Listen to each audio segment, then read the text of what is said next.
सभी को राधे राधे। भक्ति चैनल में आप सबका हार्दिक स्वागत है। आज हम बात करेंगे कनकधारा स्तोत्र की। आदि शंकराचार्य जी ने इसका पाठ करके स्वर्ण की वर्षा कराई थी। कनकधारा स्तोत्र के श्रद्धा पूर्वक पाठ करने से ऋण से मुक्ति व धन की प्राप्ति होती है।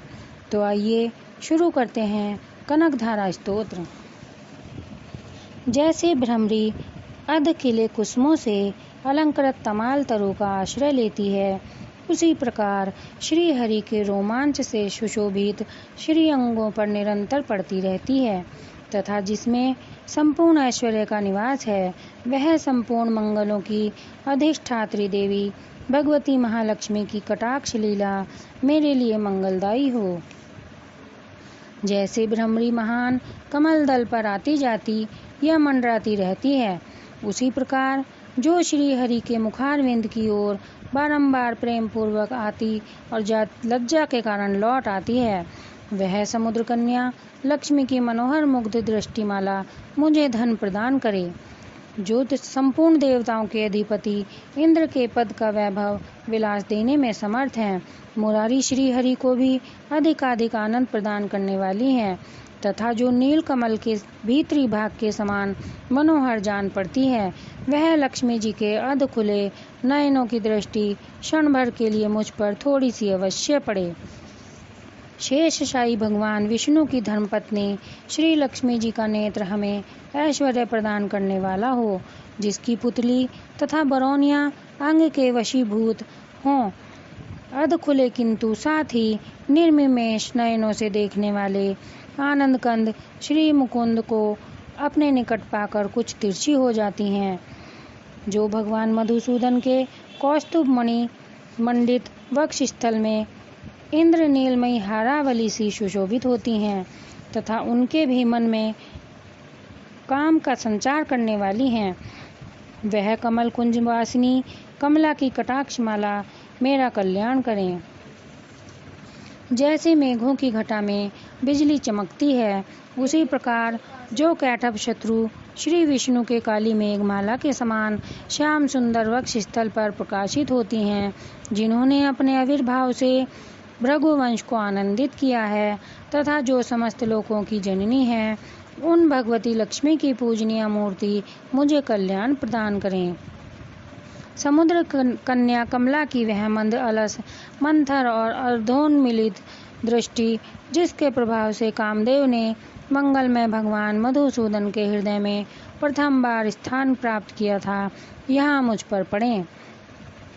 भगवान नारायण की प्रेयसी लक्ष्मी का नेत्र रूपी मेघ दया रूपी अनुकूल पवन से प्रेरित हो दुष्कर्म रूपी घाम को चिरकाल के लिए दूर हटाकर विषाद में पड़े हुए मुझ दीन रूपी चातक पोत पर धन रूपी जलधारा की वृष्टि करें। विशिष्ट बुद्धि वाले मनुष्य जिनके प्रीति पात्र होकर उनकी दया दृष्टि के प्रभाव से स्वर्ग पद को सहज ही प्राप्त कर लेते हैं, उन्हीं पद्मा की वह विकसित कमल गर्भ के समान कांतिमती दृष्टि मुझे मनोवांछित पुष्टि प्रदान करें। जो सृष्टि लीला के समय वाग देवता के रूप में स्थित होती हैं, पालन लीला करते समय भगवान गरुड़ ध्वज की सुंदरी पत्नी लक्ष्मी के रूप में विराजमान होती हैं तथा प्रलय लीला के काल में शाकंभरी अथवा चंद्रशेखर वल्लभा पार्वती के रूप में अवस्थित होती हैं, उन त्रिभुवन के एकमात्र गुरु भगवान नारायण की नित्य यौवना प्रेयसी श्री लक्ष्मी जी को नमस्कार है। माता, शुभ कर्मों का फल देने वाली श्रुति के रूप में आपको प्रणाम है। रमणीय गुणों की सिंधु रूप रति के रूप में आपको नमस्कार है। कमल वन में निवास करने वाली शक्ति स्वरूपा लक्ष्मी को नमस्कार है तथा पुरुषोत्तम प्रिया पुष्टि को नमस्कार है। कमल वदना कमला को नमस्कार है। क्षीर सिंधु संभूता श्रीदेवी को नमस्कार है। चंद्रमा और सुधा की सगी बहिन को नमस्कार है। भगवान नारायण की वल्लभा को नमस्कार है। कमल सदृश नेत्रों वाली माननीय माँ, आपके चरणों में की हुई वंदना संपत्ति प्रदान करने वाली, संपूर्ण इंद्रियों को आनंद देने वाली, साम्राज्य देने में समर्थ और सारे पापों को हर लेने के लिए सर्वथा उद्यत है। वह सदा मुझे ही अवलंबन करें। मुझे ही आपकी चरण वंदना का शुभ अवसर सदा प्राप्त होता रहे। जिनके कृपा कटाक्ष के लिए की हुई उपासना के लिए संपूर्ण मनोरथों और संपत्तियों का विस्तार करती हैं, श्री हरि की हृदयेश्वरी उन्हीं आप लक्ष्मी देवी का मैं मन, वाणी और शरीर से भजन करता हूँ। भगवती हरिप्रिय, तुम कमल वन में निवास करने वाली हो। तुम्हारे हाथों में लीला कमल सुशोभित है। तुम अत्यंत उज्जवल वस्त्र, गंध और माला से शोभा पा रही हो। तुम्हारी झांकी बड़ी मनोरम है। त्रिभुवन का ऐश्वर्य प्रदान करने वाली देवी, मुझ पर प्रसन्न हो जाओ।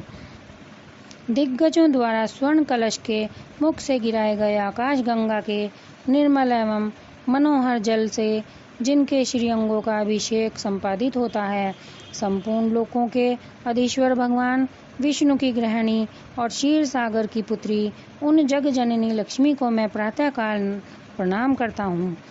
कमल नयन केशव की कमनिया कामिनी कमले, मैं अकिंचन मनुष्यों में अग्रण्य हूँ, अतएव तुम्हारी कृपा का स्वाभाविक पात्र हूँ। तुम उमड़ती हुई करुणा की बाढ़ की तरल तरंगों के समान कटाक्षों द्वारा मेरी ओर देखो। जो लोग इन स्तुतियों द्वारा प्रतिदिन वेदत्रयी स्वरूपा त्रिभुवन जग जननी भगवती लक्ष्मी जी की स्तुति करते हैं, वे इस भूतल पर महान गुणवान और अत्यंत सौभाग्यशाली होते हैं तथा विद्वान पुरुष भी उनके मनोभाव को जानने के लिए उत्सुक होते हैं। इति